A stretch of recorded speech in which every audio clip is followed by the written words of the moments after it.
ओम शांति। आज 12 जून 2024 की बाबा की साकार मुरली है। मुरली के महावाक्य हैं, मीठे बच्चे, बाप उस रथ में आते हैं जिसने पहले पहले भक्ति शुरू की, जो नंबर 1 पूज्य था, फिर पुजारी बना है। यह राज सबको स्पष्ट करके सुनाओ। प्रश्न है, बाप अपने वारिस बच्चों को कौन सा वर्षा देने आए हैं? उत्तर है, बाप सुख, शांति, प्रेम का सागर है। यही सारा खजाना वह तुम्हें विल करते हैं। ऐसा विल कर देते जो 21 जन्म तक तुम खाते रहो, छूट नहीं सकता। तुम्हें कौड़ी से हीरे जैसा बना देते हैं। तुम बाप का सारा खजाना योग बल से लेते हो। योग के बिना खजाना नहीं मिल सकता है। ओम शांति। शिव भगवानुवाच। अब शिव भगवान निराकार को तो सभी मानते हैं। एक ही निराकार शिव है जिसकी सब पूजा करते हैं। बाकी जो भी देहधारी हैं उनका साकार रूप है। पहले पहले निराकार आत्मा थी, फिर साकार बनी है। साकार बनती है, शरीर में प्रवेश करती है, तब उनका पार्ट चलता है। मूल वतन में तो कोई पार्ट है नहीं। जैसे एक्टर्स घर में हैं तो नाटक का पार्ट नहीं, स्टेज पर आने से पार्ट बजाते हैं। आत्माएं भी यहाँ आकर शरीर द्वारा पार्ट बजाती हैं। पार्ट पर ही सारा मदार है।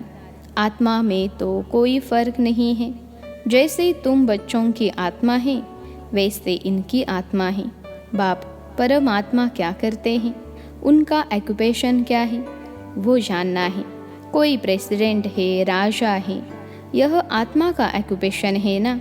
यह पवित्र देवताएं हैं, इसलिए इनको पूजा जाता है।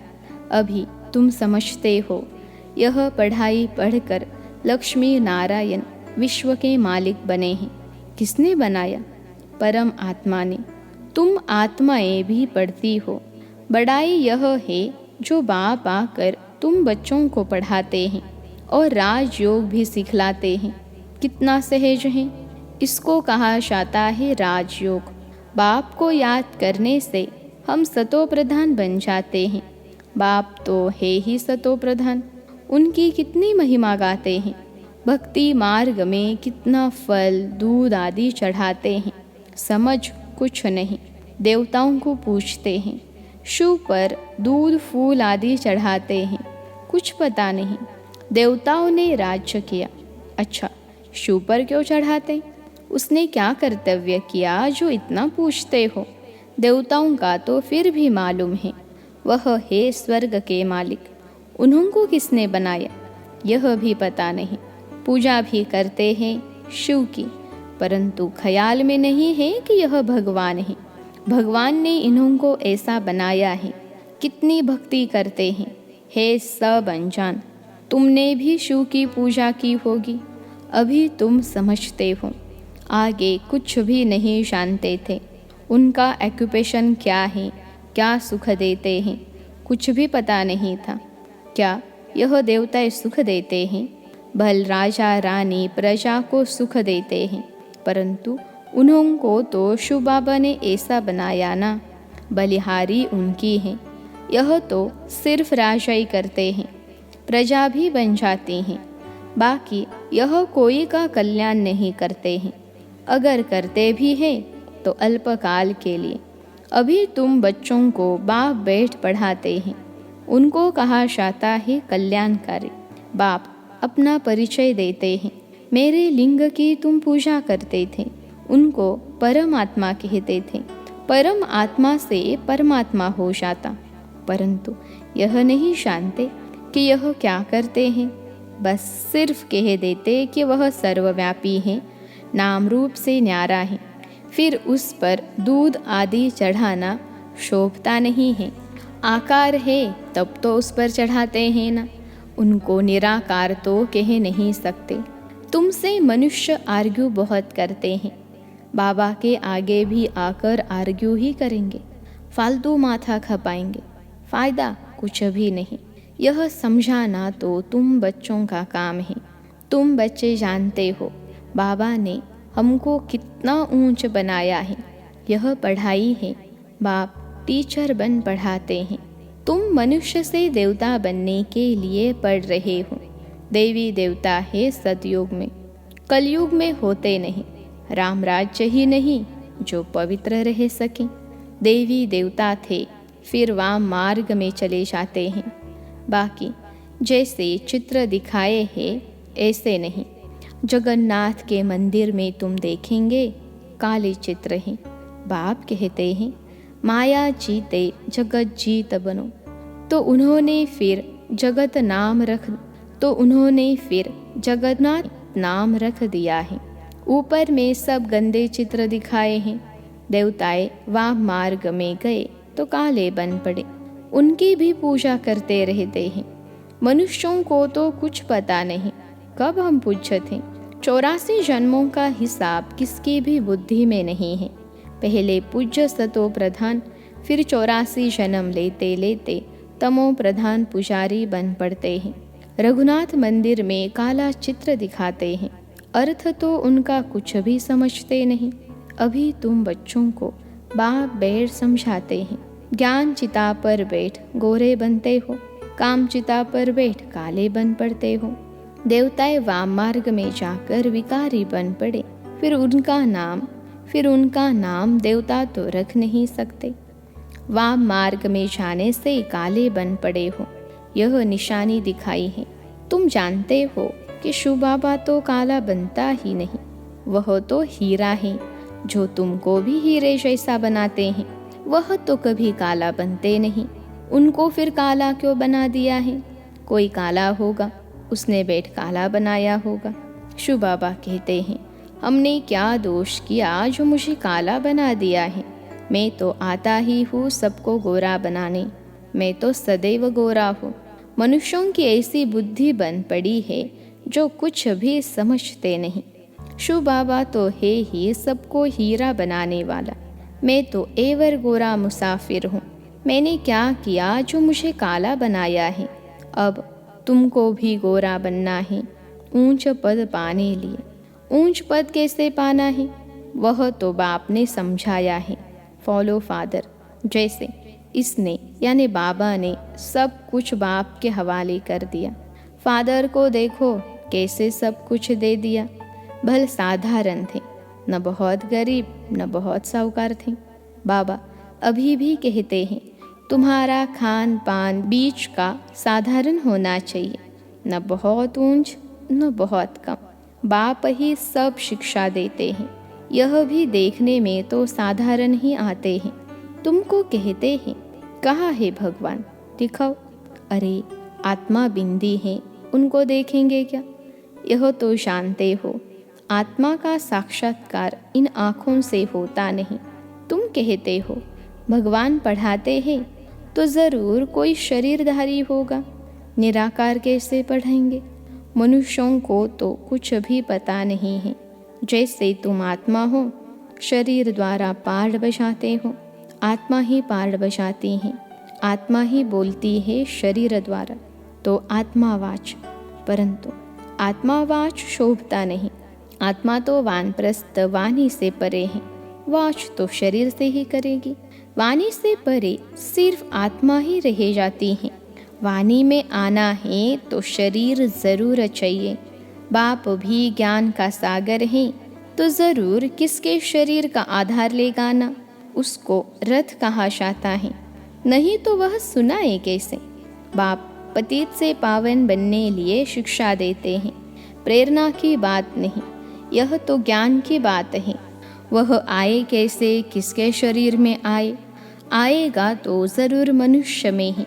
किस मनुष्य में आए कोई को पता नहीं है सिवाय तुम्हारे। रचयिता खुद ही बैठ अपना परिचय देते हैं, मैं कैसे और किस रथ में आता हूँ। बच्चे तो जानते हैं कि बाप का रथ कौन सा है। बहुत मनुष्य मूंझे हुए हैं, किस किस का रथ बना देते हैं। जानवर आदि में तो आ न सकें। बाप कहते हैं मैं किस मनुष्य में आऊँ, यह तो समझ नहीं सकते। आना भी भारत में ही होता है। भारतवासियों में भी किसके तन में आऊँ? क्या प्रेसिडेंट व साधु महात्मा के रथ में आएगा। ऐसे भी नहीं है कि पवित्र रथ में आना है। यह तो है ही रावण राज्य। गायन भी है दूर देश का रहने वाला। यह भी बच्चों को पता है कि भारत अविनाशी खंड है, उसका कभी विनाश नहीं होता। अविनाशी बाप अविनाशी भारत खंड में ही आते हैं। किस तन में आते हैं वह खुद ही बताते हैं, और तो कोई जान न सके। तुम जानते हो कोई साधु महात्मा में भी आ न सके। वह है हठयोगी निवृत्ति मार्ग वाले। बाकी रहे भारतवासी भक्त। अब भक्तों में भी किस भक्त में आए? भक्त पुराना चाहिए, जिसने बहुत भक्ति की हो। भक्ति का फल भगवान को देने आना पड़ता है। भारत में भक्त तो ढेर हैं।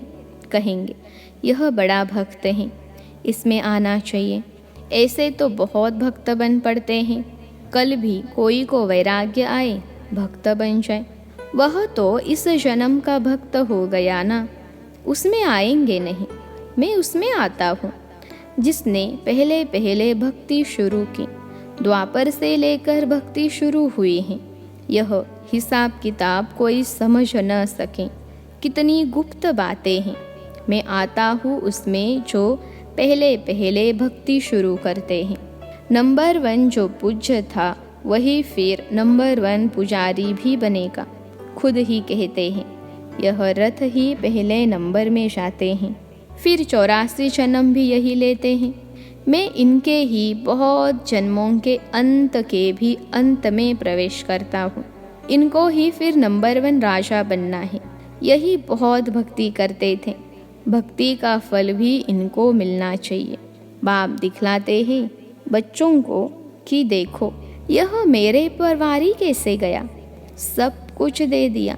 इतने ढेर बच्चों को सिखलाने लिए धन भी चाहिए। ईश्वर का यज्ञ जो रचा हुआ है, खुदा इसमें बैठ रुद्र यज्ञ रचते हैं। इसको पढ़ाई भी कहा जाता है। रुद्र शुबाबा जो ज्ञान का सागर है, उसने यज्ञ रचा है ज्ञान देने के लिए। अक्षर बिल्कुल ठीक है। राजस्व स्वराज्य पाने के लिए यज्ञ, इसको यज्ञ क्यों कहते हैं? यज्ञ में तो वह लोग आहुति आदि बहुत डालते हैं।